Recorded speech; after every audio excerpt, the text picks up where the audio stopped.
menurut kesanggupannya. Artinya, di dalam kehendak Allah ketika menciptakan seseorang, Dia tahu orang ini akan Dia tempatkan di mana di dalam blueprint Allah. Untuk karya apa? Atau jangan cuma pikir urusan pendeta. Dalam banyak hal. Ada seorang wanita, wah, dia bisa seperti Golda Meir, Perdana Menteri Israel, salah seorang wanita yang begitu terkenal. Tetapi dia juga membutuhkan ibu-ibu rumah tangga yang sederhana, yang sabar dan telaten mendidik anak-anak. Seperti ibunda John Wesley, punya anak kalau saya tidak salah 19 atau 21 anak. Tapi ibu ini begitu telaten. Setiap hari sisakan satu waktu khusus untuk berdoa bagi satu anak. Lalu dari anak-anaknya itu, 2 menjadi hamba Tuhan yang terkenal. Satu John Wesley, seorang pengkhotbah dan pendiri gereja Metodis, dan seorang Charles Wesley, pengubah lagu rohani yang begitu banyak. Saudara lihat, Tuhan memberikan talenta bermacam-macam. Hari ini fokus kita kepada yang menerima 2 talenta. Apa maksudnya? Apa maksud tema ini? Saudara, saya tidak mengangkat yang satu, sebab yang satu talenta di dalam perumpamaan ini jelas dia adalah seorang hamba yang jahat dan malas yang tidak berkenan kepada Tuhan. Kita tidak mau menjadi hamba seperti itu. Saya juga tidak mengambil yang 5, sebab kalau kita ambil yang 5, kita bilang, wah, saya sih bakat-bakat dan talenta saya nggak sebanyak yang 5, jadi nggak masuk untuk kita. Kita ambil yang 2, kita ambil yang average, kita ambil yang rata-rata, yang jumlah terbanyak. Untuk apa? Untuk kita melihat beberapa hal. Yang pertama, orang yang punya talenta lebih sedikit, saudara-saudara, dalam perumpamaan ini ditunjukkan dalam ekstrimnya, dia yang menerima 1 talenta itu sering punya kecenderungan merasa diri itu kemudian kecil. Aku bukan penuh bakat seperti yang dapat 5. Ya, saya cuma 2, cuma 3, atau bahkan cuma 1. Lalu yang punya rasa kecil dan sedikit itu cenderung untuk kemudian tidak mengembangkan. Itu malah menjadi malapetaka. Sebab Tuhan akan minta pertanggungjawaban. Kamu apakan? Hamba yang jahat dan malas berkata, ini engkau punya yang engkau titipkan kepada aku. Tidak lebih, tidak kurang. Aku jaga baik-baik. Aku kembalikan kepadamu. Dia pikir dia akan aman dengan kata-kata itu. Tapi Tuhan tidak senang. Tuhan berkata, kalau kamu tidak mau putarkan, kalau kamu bilang aku jahat sebab menuai di tempat aku tidak menabur, misalnya benar begitu, harusnya kamu bukan karena cinta kasih, tetapi dengan takut menyerahkan uang ini kepada bangke atau kepada mana supaya diputarkan, sebab aku pasti akan meminta kembali lebihnya. Kalau kamu bilang aku jahat, harusnya kamu lakukan lebih-lebih lagi dengan takut. Tuhan tidak bisa terima alasan tersebut.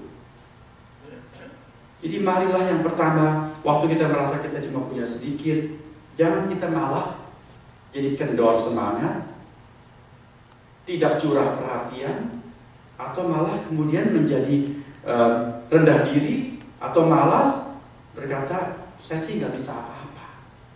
Tuhan akan minta pertanggungjawaban. Bahkan yang sedikit pun Tuhan minta. Itu memang fair. Kalau saudara punya rumah, lalu saudara sewakan dengan harga yang sangat murah, sebutkan berapa saja yang paling murah. Lalu apakah karena paling murah, lantas kalau orang tidak bertanggung jawab, tidak bayar menurut waktunya, nunggak-nunggak terus, apakah saudara tolerir? Kita hidup di Amerika, semuanya serba sistem kredit. Ada yang harus bayar kredit besar, ada yang tidak. Saudara bayar telepon berapa? Kami bayar telepon tidak sampai $7. Sebab itu program Lifeline Service untuk low income. Tetapi kalau misalnya saya tidak bayar yang $7 itu, mentang-mentang cuma $7, jadi persoalan tidak?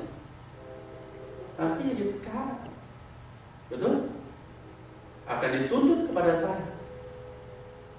Bagaimana tidak, Tuhan akan mempersoalkan kepada kita. Kalau saudara bilang, ya Tuhan cuma satu aja engkau ributkan, saya nggak uruslah Tuhan ini. Tuhan bilang, no, meskipun satu itu engkau harus kembalikan kepadaku dengan bunga. Itu adat dunia. Demikian juga kebenaran kerajaan surga. Jangan pernah saudara merasa kecil hati, berkata saya nggak bisa apa-apa. Yang kedua, kita belajar dari orang yang punya 2 talenta. Dia terima 2. Dia tidak ngoliam, dia tidak jealous, dia tidak iri kepada orang yang dapat 5. Dia punya sikap yang baik, sama baiknya seperti yang punya 5 talenta. Itulah orang yang berkenan kepada Tuhan. Dan waktu dia melapor kepada Tuhan, dia mengucapkan kalimat, saudara perhatikan, persis sama seperti kalimat yang diucapkan oleh yang punya 5 talenta. Sekali lagi, kalau Tuhan Yesus mengucapkan sesuatu, dia mempunyai satu tujuan. Ketika yang 2 berangkat mengedarkan talentanya, itu menjalankan talentanya, tidak diucapkan panjang lebar. Tetapi ketika yang 2 memberikan laporan, Tuhan mengulangi kata-kata seperti yang diucapkan oleh yang 5, diucapkan juga oleh yang menerima 2 talenta. Persis sama. Artinya apa? Orang ini punya satu kebanggaan diri, tidak kalah seperti orang yang punya bakat banyak.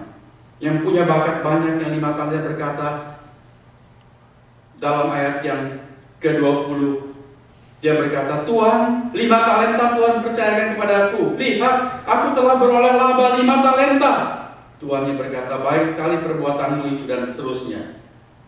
Ayat 22, lalu datanglah hamba yang menerima 2 talenta itu. Katanya, Tuhan, 2 talenta Tuhan percayakan kepadaku. Lihat, aku telah beroleh laba 2 talenta. Dia punya kebanggaan diri dan sikap batin sama seperti yang 5 talenta. Jangan pernah minder karena kita punya bakat kurang dibandingkan dengan orang lain.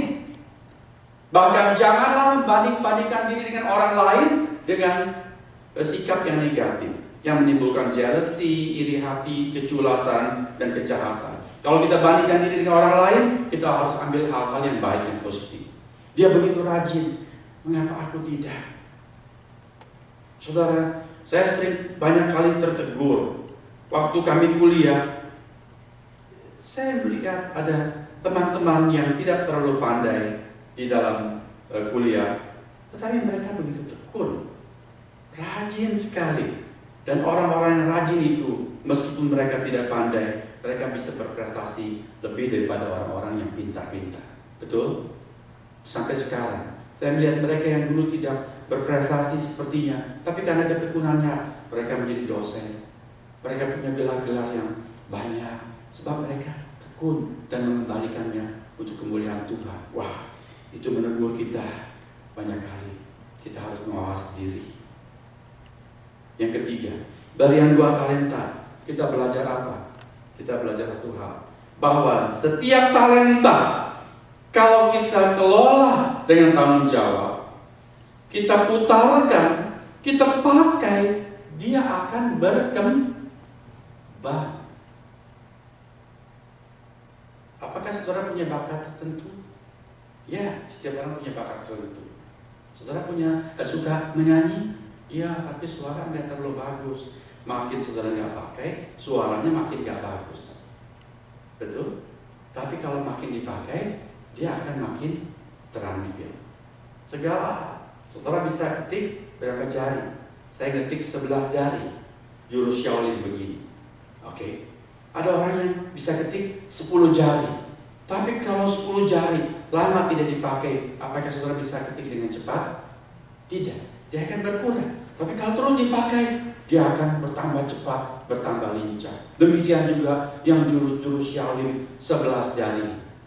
Waktu saya mengetik skripsi saya di seminari, belum ada zaman komputer waktu itu untuk kami di Indonesia. Saya ketik dengan mesin ketik. Bayangkan skripsi saya ketik dengan cuma 2 jari telunjuk, ketak, ketik, ketak, ketik. teman di sebelah meja di dalam kamar ketik malam, saya ketik, tapi selesai satu skripsi itu rapi, bahkan saya bisa ketik setengah spasi yang orang lain tidak bisa. Saya bisa buat centering yang betul-betul center, sebab saya menemukan selahnya bagaimana menggunakan mesin ketik itu. Lama-lama sekarang saya ngetik meskipun tidak bisa cepat sekali, tapi saya ngetik dengan 2 jari juga cepat juga, karena terus dipakai.